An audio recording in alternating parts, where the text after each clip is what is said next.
Kesar flyover ఏడేళ్ళు అయింది. నీ సంగతి చెప్పాలంటే ఒక రోజంతా పడుతుంది అధ్యక్ష, ఒక రోజంతా పడుతుంది. అన్ని అబద్ధాలే.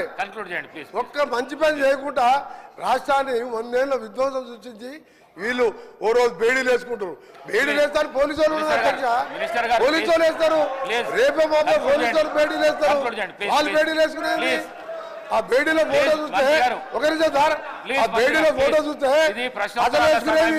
అసలు బేడీలు వేసుకునేది ఇద్దరు, వాళ్ళు బేడీలు వేసుకోలేదు. అమాయకులకు బేడీలు బేడీలు వేస్తానికి రేపు పాప పోలీసు వాళ్ళు వస్తారు, బేడీలు వేసుకొని తీసుకుపోతారు.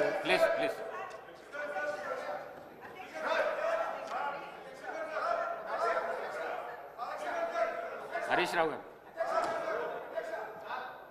దయచేసి మీ ద్వారా అఫ్ కోర్స్ మీరు కూడా 2 సార్లు నేమ్ చేసిండ్రు. ఒక మంత్రిని స్పీకర్ గారు నేమ్ చేసే పరిస్థితి వచ్చిందంటేనే ఆ మంత్రి అవమానంగా ఫీల్ కావాలి. ఎందుకంటే ఎలియా మినిస్టర్ పోయి పక్కన కూర్చొని అంగిబట్టి గుంజినా కూర్చుంటలేడు ఆయన పరిస్థితి అది. అయితే విషయం ఏంటంటే ఆయన ఇందాక ఎలియా మినిస్టర్ గారు డైరెక్ట్గా ఎవరి మీద ఆరోపణలు చేయొద్దని రూల్ బుక్ తెచ్చి చూపించాడు. ఇప్పుడు మంత్రి గారు లేచి కాళేశ్వరం కమిషను హరీష్ రావు అని చెప్పి మరి నా మీద ఆరోపణలు చేసిండు కదా. శుద్ధులు నాకే చెప్పడం కాదు, శుద్ధులు అందరికీ చెప్పడం కూడా శ్రీధర్ బాబు గారు నేర్చుకోవాలి. ఇప్పుడు ఆ విషయం కూడా మంత్రి గారు నా మీద చేసిన ఆరోపణల మీద చర్చ పెట్టండి, ఆన్సర్ ఇస్తా. మరి ఆయన వెంకటరెడ్డి గారి కమిషన్ లిస్టు చదవమంటే నేను చదువుతా. కాకపోతే నాకు విజ్ఞత ఉంది, నోటీస్ ఇచ్చి చదువుతా. దయచేసి వారు మాట్లాడినటువంటి అన్ని వ్యాఖ్యలు, ప్రశ్నకు సంబంధం లేని వ్యాఖ్యలన్నీ కూడా సభ రికార్డుల నుంచి తొలగించాలని మీ ద్వారా కోరుతున్నా. శ్రీధర్ బాబు గారు మా గురించే లేచి చెప్పడం కాదు, మీ మంత్రులు మీ సభ్యులు తప్పు చేసినప్పుడు కూడా మీరు లేచి చెప్పడం మీ బాధ్యత.